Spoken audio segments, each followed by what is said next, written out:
Tamponi H24 negli ospedali delle ULSS venete, questo è il nuovo obiettivo dichiarato del governatore Zaia, nuovo DPCM, scuole superiori, didattica a distanza, dice meglio degli orari scaglionati. DPCM Movida, caos sulla chiusura di piazze e vie, nel documento definitivo stralciata la parola sindaci, primi cittadini comunque contrari, i prefetti replicano, non si possono chiamare fuori, tragedia, Salgareda, auto con 5 ragazzi a bordo esce di strada e finisce in un fossato, muore 22enne di 90 di Piave, in fin di vita 2 amici. 6 poste al tavolo, stop dalle 18 per il consumo in piedi, le regole del DPCM preoccupano gestori di bar e locali in posizioni calate dall'alto che uccideranno le nostre attività. Per palestre e piscine invece inizia una settimana cruciale per evitare lo stop, 7 giorni per controllare il rispetto delle misure anti-Covid. I gestori, chi è in regola pagherà anche per gli altri. Sport di contatto dilettantistici, stop alle gare provinciali e giovanili under 12, consentito solo l'allenamento con distanziamento. La rabbia della FIGC, un provvedimento ghettizzante. Nel nuovo DPCM anche lo stop a sagre e feste di paese per non bloccarsi, la fiera di Arsego trasformata in mercato straordinario con ordinanza del sindaco di San Giorgio delle Pertiche.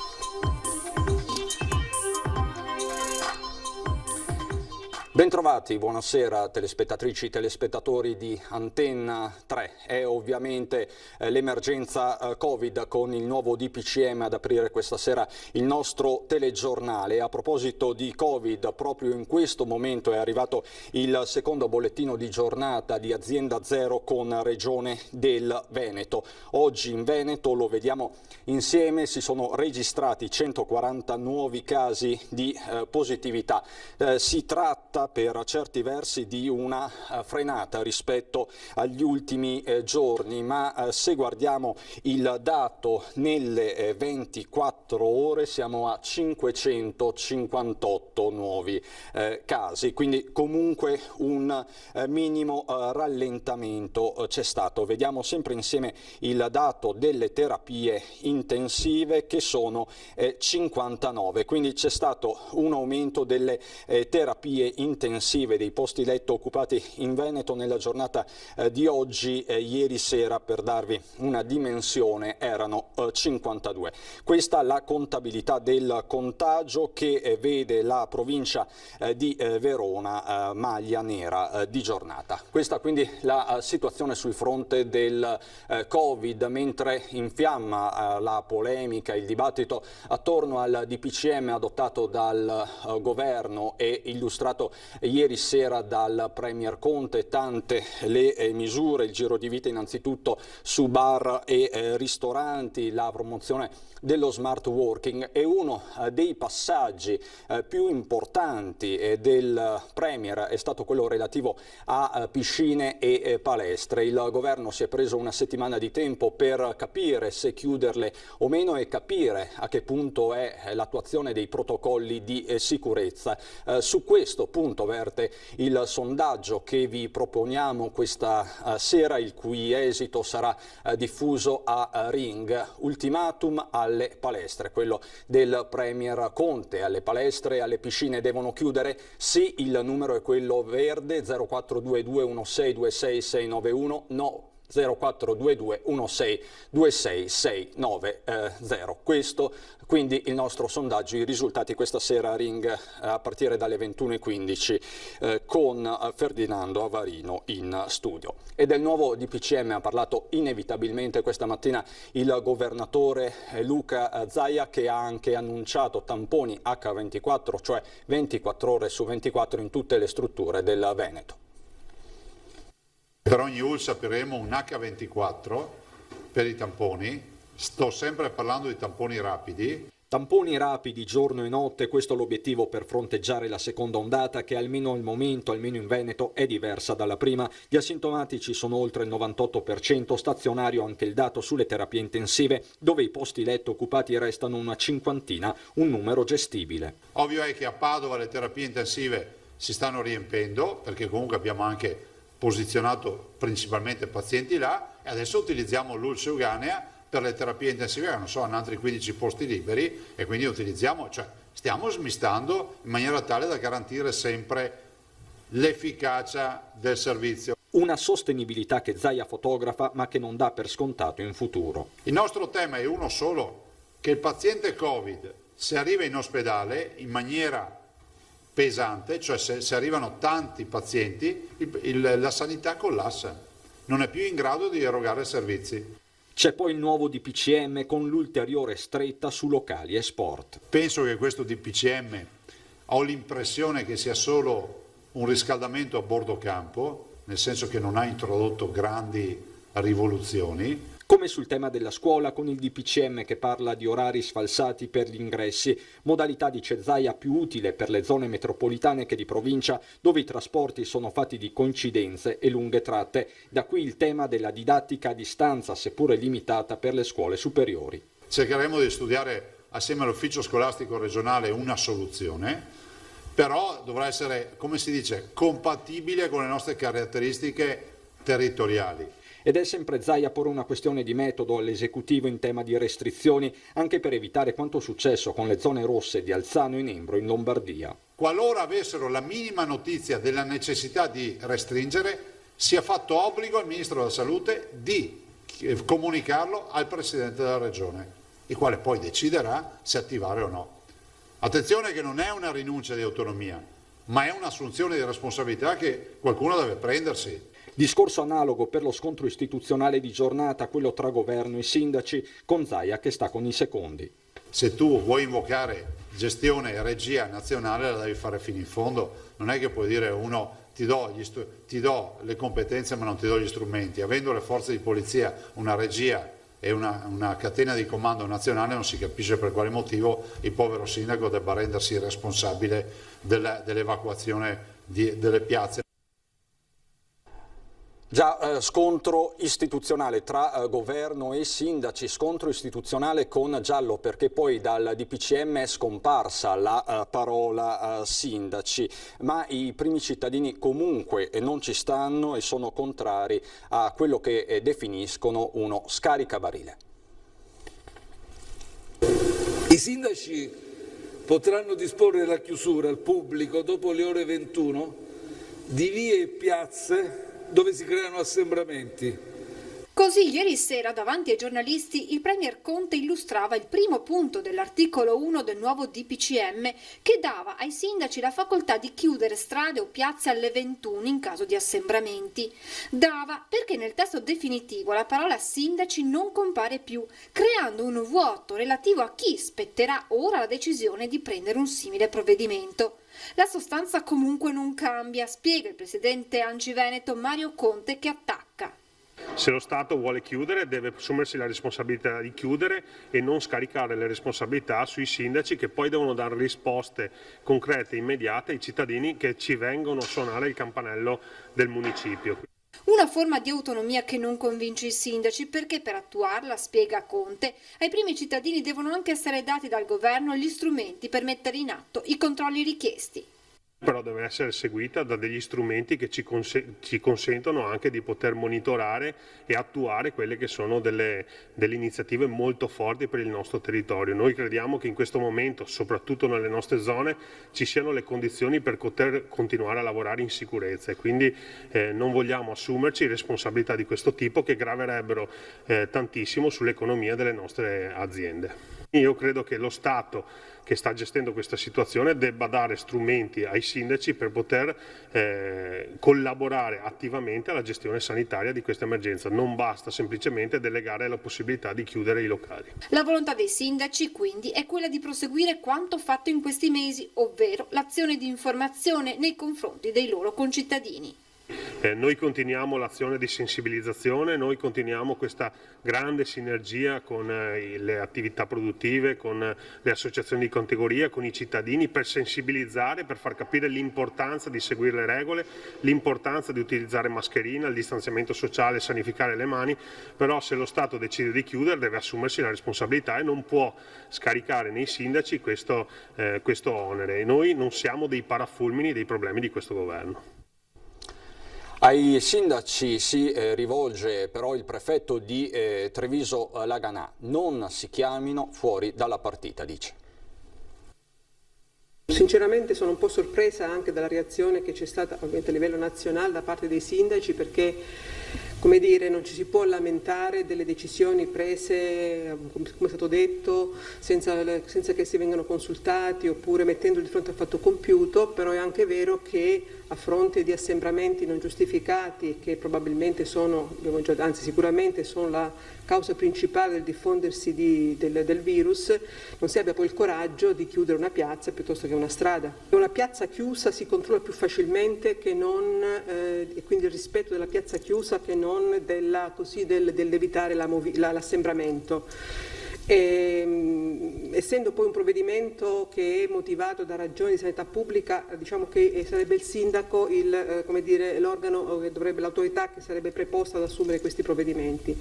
Ciò non toglie che, proprio perché è stato tolto questo riferimento al sindaco, si vedrà appunto prossimamente, anche sulla scorta delle disposizioni che interverranno, se e in che misura eventualmente anche il prefetto potrà adottare di questi provvedimenti. Noi faremo un comitato mercoledì con le forze dell'ordine, approfondiremo ovviamente le disposizioni normative, ma credo che un confronto e un dialogo con i sindaci sia indispensabile, non possono chiamarsi fuori dalla partita. Io credo che più che in questo momento fare contrapposizione tra chi ha adottato il provvedimento, io conto sul fatto che i cittadini, per salvaguardare se stessi e tutti coloro che con noi vivono, si autodisciplinino in questo senso.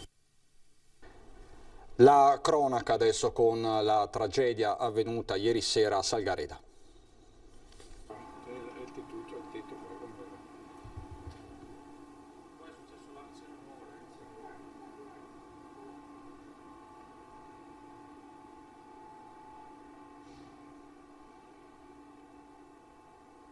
Le condizioni del tetto della BMW basterebbero da sole a descrivere la tragedia che si è consumata ieri sera a Salgareda. Intorno alle 22:30 l'auto sfreccia lungo questa strada da Borgo Busco verso Campo di Pietra.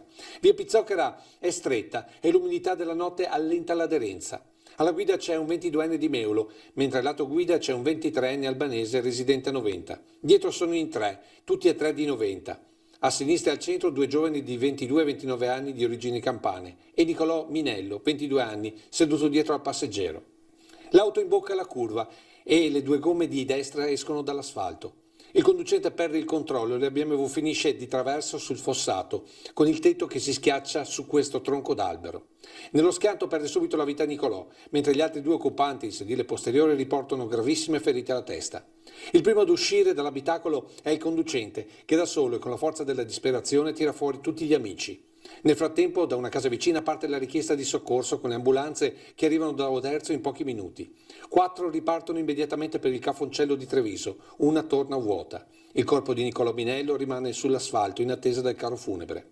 Ora i due giovani campani stanno lottando tra la vita e la morte, mentre il 23enne albanese è stato dimesso nella mattinata di oggi con il 22enne conducente, risultato positivo all'alcol test. Per lui immediato il ritiro della patente e l'accusa di omicidio stradale. Una strada stretta, via Pizzocchera, dove ci dicono i residenti il rettilineo da Busco fa arrivare qui i veicoli a velocità sostenuta, ma per una singolare norma non si possono mettere dei rallentatori. Fuori dai centri abitati i rallentatori, lo do anche come informazione, non possono essere messi proprio perché per esempio per i soccorsi delle ambulanze, dei vigili del fuoco, in queste strade rallentatori non ne possiamo mettere. Inevitabilmente e profondamente colpita la comunità di Noventa di Piave.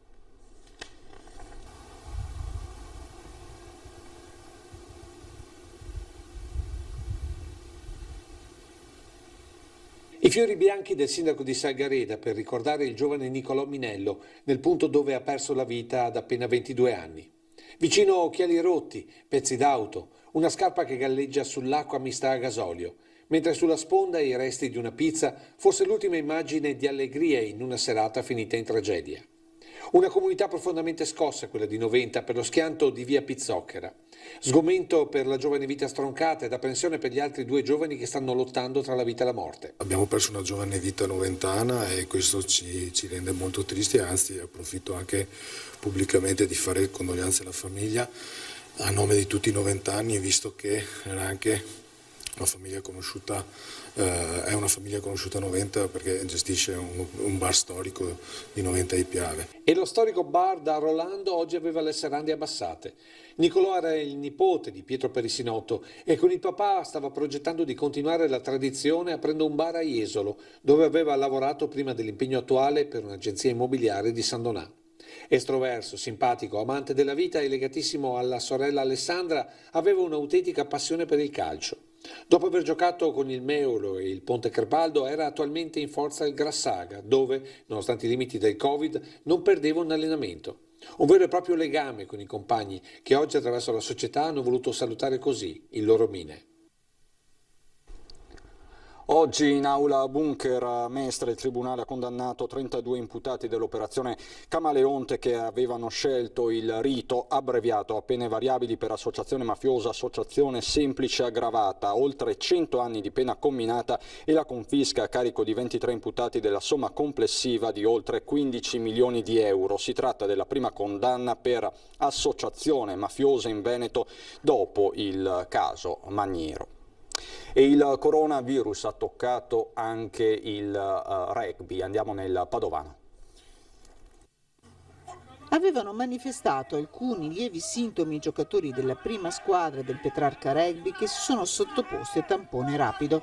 Per loro il risultato è stato positivo. Pur assenti sabato scorso durante l'ultima partita di Coppa Italia, per tutta la prima squadra sono scattate le misure di prevenzione. Tra lunedì e martedì 42 atleti e una decina di persone dello staff si sottoporranno a test molecolare presso la clinica di malattie infettive dell'ospedale civile di Padova.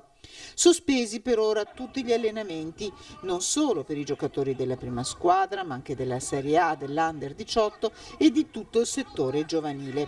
Una misura di prudenza, spiega la direzione, in attesa dei risultati dei test per cercare di far fronte nel miglior modo possibile alla situazione. Non essendoci contatti diretti tra il settore giovanile e la prima squadra, è probabile che gli allenamenti per i ragazzi possano riprendere a partire da mercoledì, mentre per la prima squadra scatterà il protocollo previsto a livello nazionale. Ancora cronaca subito dopo la pubblicità.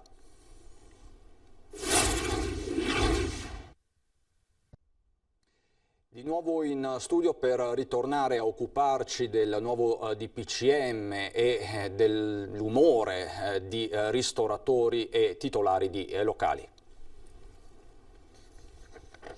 Stop alle 18 per il servizio in piedi, chiusura delle attività alle 24, massimo 6 persone per tavolo e posti a sedere limitati. Gestori di bar e locali del centro storico di Padova alle prese con le nuove disposizioni del DPCM emanato dal Premier Conte. L'ulteriore stretta sulla movida imposta dal governo è arrivata puntuale, sta creando non pochi problemi ai titolari di pubblici esercizi che si trovano a mettere in pratica un testo che però dicono non tiene conto di molte eccezioni.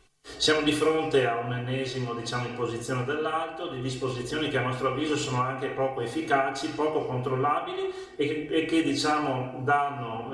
gravano l'esercente di responsabilità, come ad esempio quella più clamorosa che riguarda il dover indicare il numero di persone ospitabili nella propria attività, gravano l'esercente responsabilità che sicuramente non gli competono. Oltre al calo dei guadagni, una prima stima era già arrivata la settimana scorsa con le prime restrizioni e parlava di circa 3 milioni di euro in meno di ricavi. C'è la preoccupazione di incorrere in sanzioni penali che riguardano il numero di persone all'interno dei locali. Difficile poi vigilare su quanto accade all'esterno. I centralini di app in queste ore sono stati attivati per dare risposta agli esercenti e sono stati predisposti dei cartelli per avvisare la clientela del numero massimo di persone che si possono ospitare all'interno di un locale. Abbiamo già predisposto il cartello, ve lo faccio vedere in anteprima, lo vedete qui dove c'è anche lo spazio per poter appunto indicare il numero di persone che contemporaneamente possono frequentare l'esercizio. Siamo veramente, nuovamente esterrefatti per delle regole che sono veramente inutili e di difficile applicazione. Dicevamo che sono ore di ansia per le piscine, le palestre, ma a soffrire è lo sport dilettantistico in genere. Non ci saranno le gare con alcuni distinguo, ma ci si potrà allenare mantenendo i criteri di distanziamento. Che differenza c'è, mi chiedo, fra una squadra di allievi provinciali e una squadra di allievi regionali? A me sembra un provvedimento ghettizzante, un provvedimento che io assolutamente non accetto. Una rabbia tangibile, quella di chi vive lo sport, nella fattispecie il calcio, ogni giorno come attività sociale, collante per i giovani e per il tessuto economico del territorio di riferimento che va ad irrorare, e interpreta sotto questa luce il nuovo DPCM che stoppa con i dovuti distinguo le competizioni dilettantistiche. Dicono praticamente che fino alla seconda categoria si può giocare, cioè parlano dell'attività regionale e che si possa giocare, di bloccare l'attività di base e l'attività provinciale.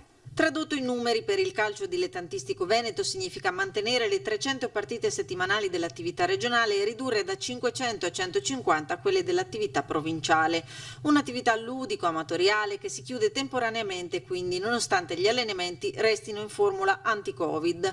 Il tutto in virtù di numeri sul contagio che, rileva il Presidente, non ha riscontro nelle società, che anzi andrebbero pagate per il ruolo di monitoraggio che rivestono. Non ci sono casi di contagi all'interno o dovuti agli allenamenti o alle partite, perché le blocchiamo prima, e quindi è un servizio che noi facciamo a questi giovani, ai loro genitori, alle loro mogli, ai loro figli, perché hanno figli, hanno mogli, hanno nonni, hanno tutto questo. Quindi basta con questo accanimento. E lo sfogo condiviso dei comitati regionali di Area Nord si farà sentire mercoledì a Roma in consiglio direttivo. Ma il nuovo DPCM non blocca la storica fiera di Arsego. Vediamo perché. I banchi erano pronti, il cibo scongelato, la fiera franca praticamente allestita. Peggio bloccare che continuare. A questa conclusione è arrivato il sindaco di San Giorgio delle Pertiche, in costante collegamento con il prefetto di Padova. L'abbiamo aspettato in piedi tutta la notte ed è uscito che ormai era troppo tardi per sospendere tutto. Siamo stati in contatto costante con la prefettura per tutta la durata appunto della nottata. Pensate quanto sarebbe stato impossibile mandare a casa la gente già qui, mandare a casa ambulanti che erano già qua installati da sabato e pronti per vendere la merce, magari preparata. Penso a chi vende cibi e bevande già preparata e che diversamente avrebbero dovuto proprio gettare. E quindi abbiamo sospeso la fiera come previsto dal DPCM e adottato una misura straordinaria di istituzione di un mercato straordinario, quindi equiparandoci ai mercati che sono già presenti nelle piazze del Veneto già in data odierna. Il Luna Park ha funzione in questo momento all'interno dell'area della fiera, ci sono circa 3.000 persone. Al posto della fiera un mercato straordinario, quindi con i grazie delle varie attività arrivate all'alba. Eravamo un po' preoccupati perché sai, l'ultima è l'unica fiera che ci hanno permesso di fare. Questa è la prima fiera e anche l'ultima. E dopo siamo fermi come tutti noi fieristi. Purtroppo quest'anno sono state annullate tutte. E adesso cosa facciamo? Stamattina siamo arrivati, magari avevano detto ci rimandano a casa, invece alla fine tutto organizzato bene, entro stasera alle 6 si va a casa, fiera sarà quello che sarà, vista la situazione, apprezziamo il tutto. Unica misura la chiusura anticipata di ogni attività alle 18, unica misura cuscinetto per questo ultimo giorno, spiega il sindaco Canella, che traccia un primo bilancio del giorno clou domenica. Siamo arrivati massimo a circa 12.000 persone contro le 17.000 che erano state autorizzate al piano di sicurezza. Non ci sono stati assembramenti, abbiamo gestito il tutto al meglio. Laddove c'erano dei principi di assembramenti siamo intervenuti immediatamente o con i nostri uomini, con i volontari, oppure addirittura attraverso i droni e le comunicazioni via filodiffusione. Roberto Rigoli, primario di microbiologia di Treviso, Federico D'Inca, ministro per i rapporti con il Parlamento, Giovanni Tonella, Partito Democratico, Alberto Villanova, Lega, Tommaso Costalonga, titolare di un bar, Giacomo Sala, titolare invece di una palestra in zona Montebelluna, Franco Gariboldi, Muschetti, Farmacie Unite. Questi gli ospiti di Ring questa sera a partire dalle 21:15 con Ferdinando Avarino. È tutto dal Veneto, grazie per l'attenzione, adesso c'è il meteo.